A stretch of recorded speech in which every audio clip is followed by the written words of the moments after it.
Hello students, today we will start studying statistics. अब आपने 9th में स्टैटिस्टिक्स का इंट्रोडक्शन पढ़ा था, जिसमें आपने पढ़ा था डेटा क्या होता है और स्टैटिस्टिक्स क्या होता है। तो जो फैक्ट्स और फिगर्स हम न्यूमेरिकली या अदरवाइज कलेक्ट करते हैं एक पर्पस के लिए, उसे हम कहते हैं डेटा।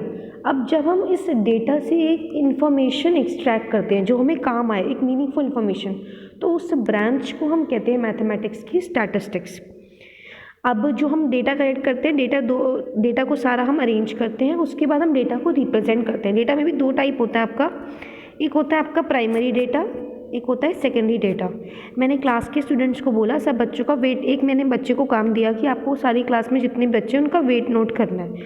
तो प्राइमरी डेटा क्या होगा कि वो सेपरेटली जाता है हर बच्चे के पास और उसका वेट नोट डाउन करता है खुद चेक करके।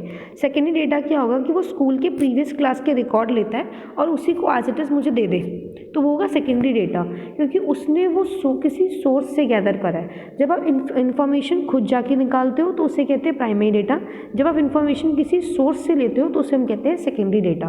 और हमेशा ध्यान रखना चाहिए कि जब आप सेकेंडरी डेटा की बात कर रहे हो तो आपका सोर्स ऐसा हो जो कि रिलायबल हो, जिस पर आप रिलाय कर सकते हो।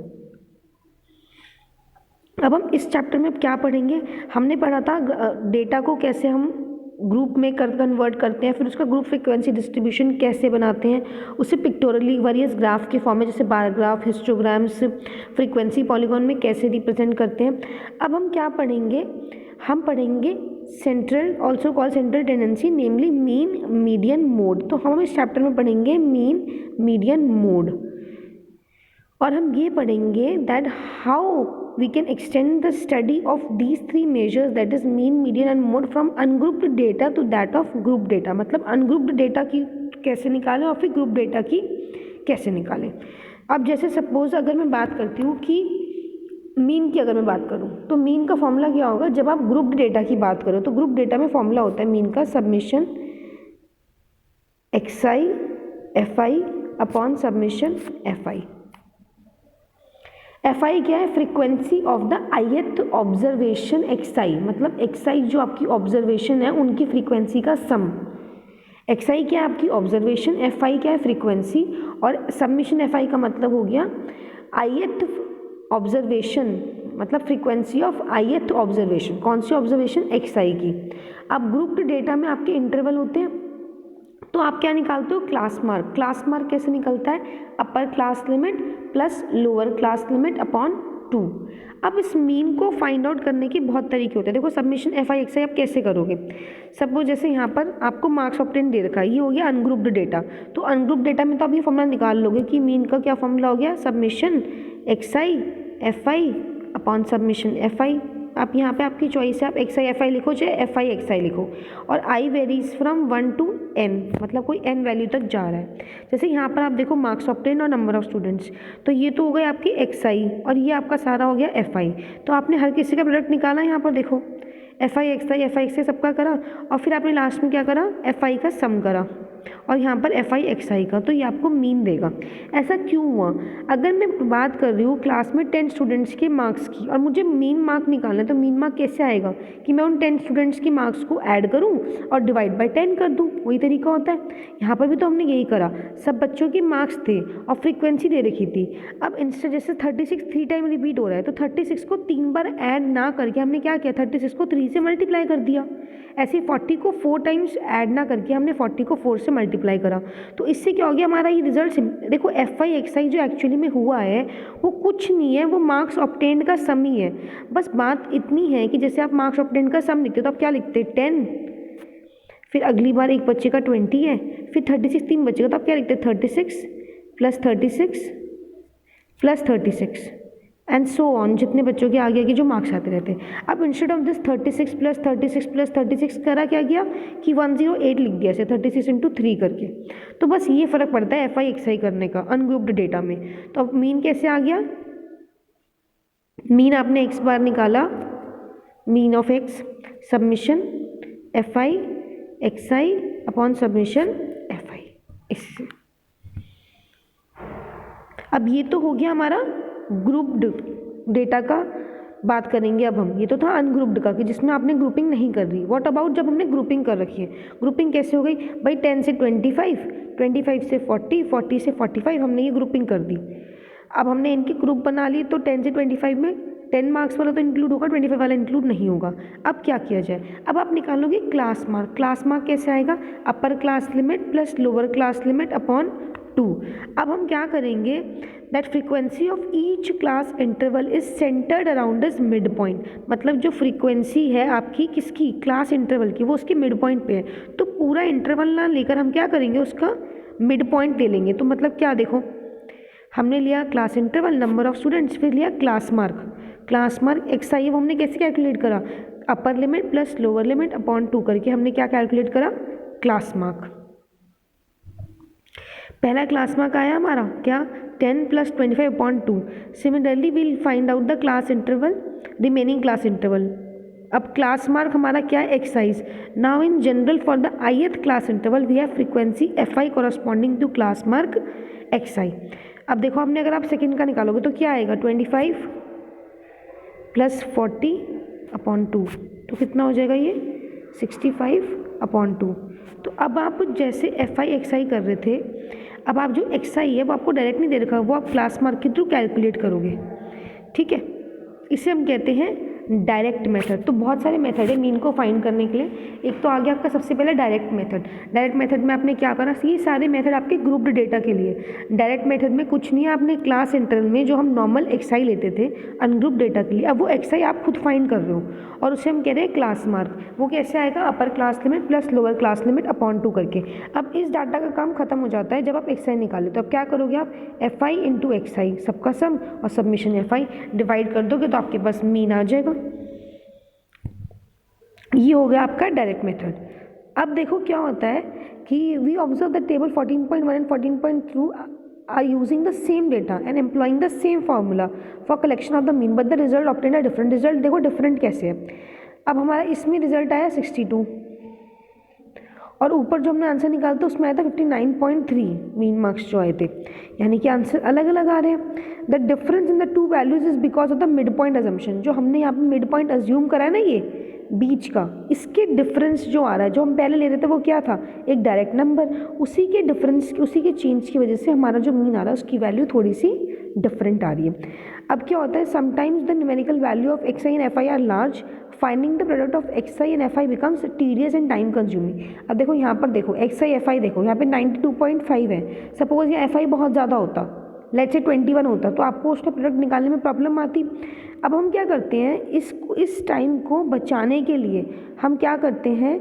हम एफ आई के साथ कुछ नहीं करते, but we can change each X I to a smaller number so that our calculation becomes easy. अब हम उसके लिए क्या करेंगे? उसके लिए हम डेविएशन करेंगे कि हमने पहले एक मीन अज्यूम कर लिया। देखो क्या करा हमने कि हमने डी आई लिखा, डेविएशन हमने किसे बोला? एक्स आई माइनस ए को। ए क्या है? हमारा अज्यूम्ड मीन, एक ऐसा मीन जो हमने अज्यूम कर लिया है। ठीक है, सबसे पहले हम एक मीन अज्यूम कर लेंगे। बहुत सारे एक्स आई में से हमने एक एक्स आई को अज्यूम कर लिया।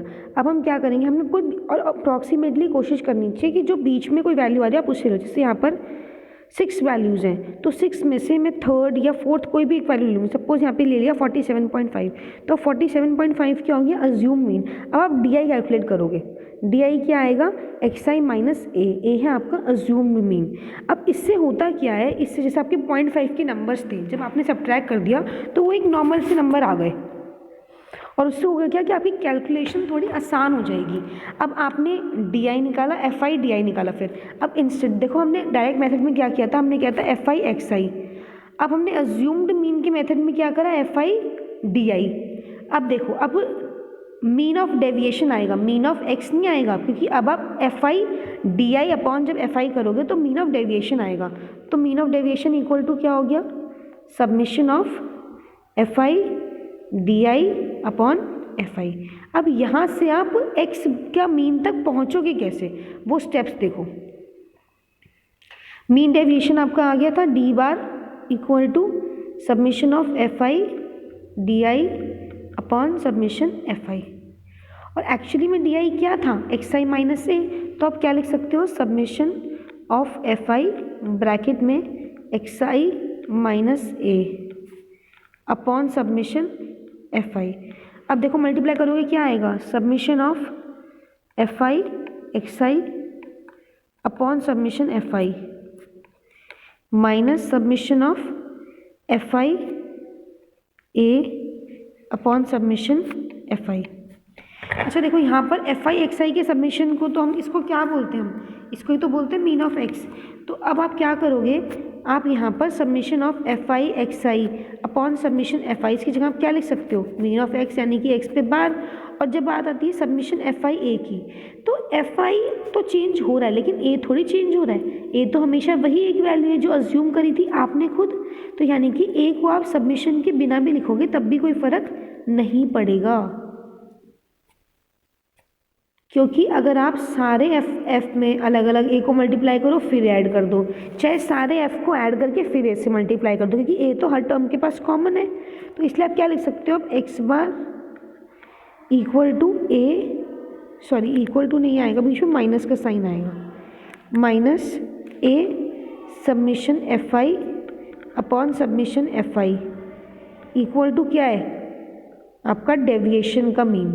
एफ आई से एफ आई कैंसिल होगा तो मीन ऑफ एक्स कितना आएगा आपका, जो मीन ऑफ डेविएशन आया था उसमें जब आप ए को प्लस कर दोगे तो आपका क्या आ जाएगा, मीन ऑफ एक्स। तो यानी कि इस मेथड से आप मीन कैसे निकालोगे, पहले आप डेविएशन का मीन निकालोगे, उसके बाद आप पहुंचोगे एक्स के मीन पर।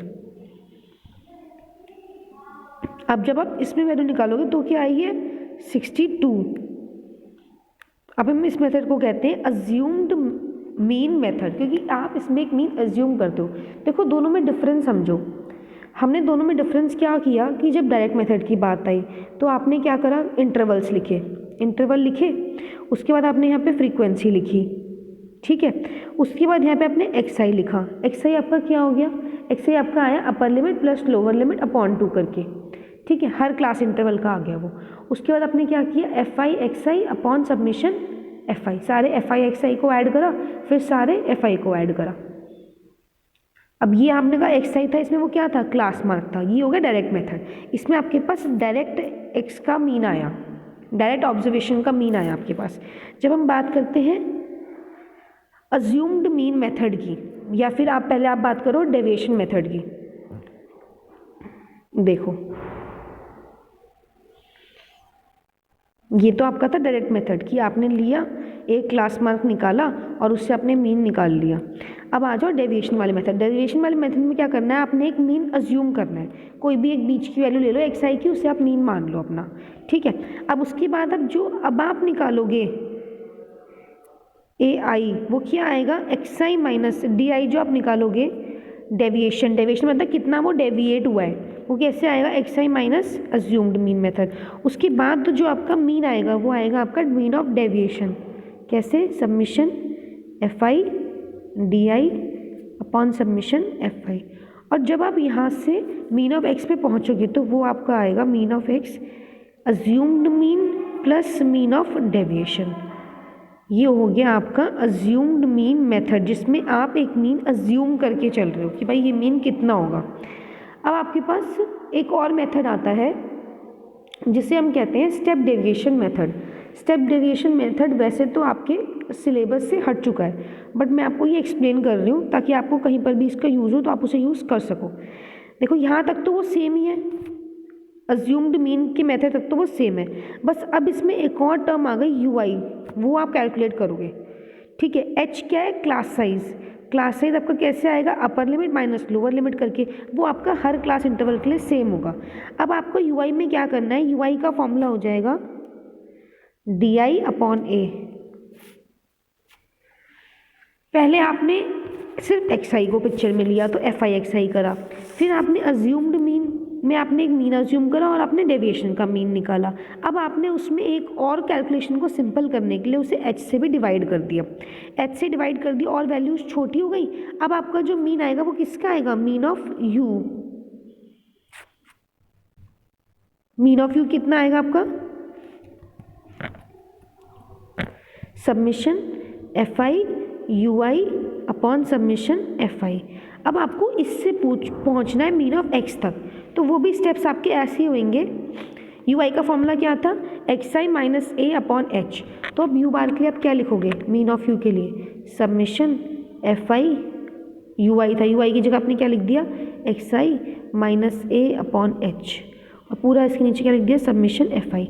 देखो एच एक क्लास साइज है आपका और ये बार बार चेंज नहीं होता, तो आप एच को ब्रैकेट के बाहर भी लिख सकते हो, क्या आ जाएगा 1 अपॉन एच, और ब्रैकेट के अंदर क्या आएगा पूरा, summation F i x i upon submission F i minus summation F i a upon submission F I.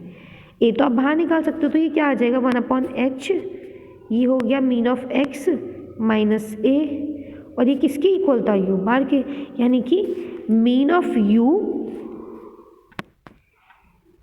आपका किसके इक्वल आ गया, एक्स बार प्लस माइनस ए के। तो अभी कैसे आ जाएगा, और यहाँ पे था 1 अपॉन एच, तो यानी कि अब आ जाएगा h u bar plus a equal to mean of x. और अब आप यू की जगह लिख लो summation F I upon submission F i u i upon submission F i. मतलब आपकी एक एक स्टेप अलग होते चल जाएंगे और एक्यूरेसी लाने के लिए। डायरेक्ट मेथड में कुछ नहीं था, एफ आई और एक्स आई यूज़ करा। अज्यूम मीन मेथड में आपने एक और डेविएशन निकाला, इसमें से एक मीन को अज्यूम करके, और अगला जो आपका मेथड आया स्टेप डेविएशन, उसमें आपने और डेविएशन और कैलकुलेशन को सिंपल करने के लिए क्या कर दिया, आपने एक टर्म निकाली यू, वो कैसे आई, डी आई अपॉन एच करके। एच क्या था आपका, क्लास साइज, एच आपका क्लास साइज था, जो कि आपका हर केस में सेम होगा। कैसे आएगा वो, upper class limit minus lower class limit करके। अब देखो, जब भी आपको मीन निकालने के लिए बोला जाए ग्रुप डेटा का, और आपको नहीं बताया गया कौन से मेथड से करना है, तो it is all up to you कि आप कौन से मेथड से करो। चाहे तो आप एफ आई एक्स आई से करो, चाहे आप एफ आई डी आई से करो, चाहे आप एफ आई यू आई से करो, it is completely up to you. F i u i आप अभी प्रेजेंटली यूज़ नहीं कर सकते, क्योंकि स्टेप डेविएशन मेथड आपके सिलेबस से डिडक्ट कर दिया गया है। इसी के बेसिस पर आपकी एग्जाम्पल्स है सारे। ध्यान रखना, सबसे बड़ी गलती इसमें कैलकुलेशन की होती है, तो बी वेरी श्योर जब आप कैलकुलेशन कर रहे हो कि आप इसमें कोई भी गलती ना करो। अब देखो, जैसे ये वाला एग्जाम्पल देखो, हमें बोला गया, हमें टेबल दिया गया है, हमें इसमें मीन निकालना है बाय ऑल थ्री मेथड। देखो ऑल थ्री मेथड अगर आप साथ में लिखोगे तो क्या आएगा, देखो एफ आई एक्स आई, एक तो एफ आई एक्स आई की टेबल बनेगी, फिर डी आई कैलकुलेट होगा, एफ आई डी आई की टेबल बनेगी, फिर यू आई कैलकुलेट होगा, फिर एफ आई यू आई की टेबल बनेगी, और तीनों से वैल्यू अलग अलग आएगी अप्रॉक्सीमेट। मतलब हो सकता है आपकी सेम भी आ जाए, सेम आ रही तो मतलब एक्यूरेसी का लेवल बिल्कुल सही है। देखो यहाँ से भी 39.7 बना रही है, यहाँ से भी 39.7 बना रही है, यहाँ से भी 39.7 बना रही है, तो ये आ गए आपके मीन। इसी के बेसिस पर आप अपनी एक्सरसाइज 14.1 करोगे, जिसमें आपको सब में इंटरवल दे रखे हैं, फ्रीक्वेंसी दे रखी है, आपको मीन पूछा गया है। और अब आप जो भी मेथड यूज़ कर रहे हो, ये सिर्फ आपके ऊपर डिपेंड करता है आप क्या यूज़ कर रहे हो। फ़र्क इतना है कि जब आप एफ आई एक्स आई लगाते हो तो आपकी कैलकुलेशन थोड़ी टफ होती है, क्योंकि बार बार एक्स आई आपकी वैल्यू कोई छोटी सी नहीं आती, एक्स आई की वैल्यू बड़ी आती है। जैसे जैसे इंटरवल की वैल्यू बढ़ती चल जाएगी, सपोज जैसे मैं ये 0 से 2, 2 से 4, तो इसमें डायरेक्ट मेथड काम कर जाएगा, क्योंकि वैल्यूज़ छोटी आएंगी मेरी एक्स आई की वैल्यू छोटी आएगी। अब 500 से 520, 520 से 540, इसमें भी गैप कितने का है, 20 का गैप है। इसमें भी हो सकता है मेरी एक्स की वैल्यू इतनी टिपिकल ना आए जो कि मल्टीप्लिकेशन में प्रॉब्लम हो। लेकिन हाँ, अगर मैं अज्यूम्ड मीन मेथड लगाती हूँ, उससे मेरी कैलकुलेशन काफ़ी सिंपल हो जाती है। स्टेप डेविएशन आपके सिलेबस से डिडक्ट हो गया, वरना उसमें और भी वो सिंपल हो जाता है। लेकिन लास्ट का फॉर्मूला आपको याद होना चाहिए कि जब आप अज्यूम मीन मेथड निकाल रहे हो तो आपका एक्स बार कितना आ रहा था, you I plus A, you bar sorry, mean of आपका मीन ऑफ एक्स आ रहा था, मीन ऑफ डेविएशन प्लस ए, ये था आपका एक्स बार। देखो ये रहा,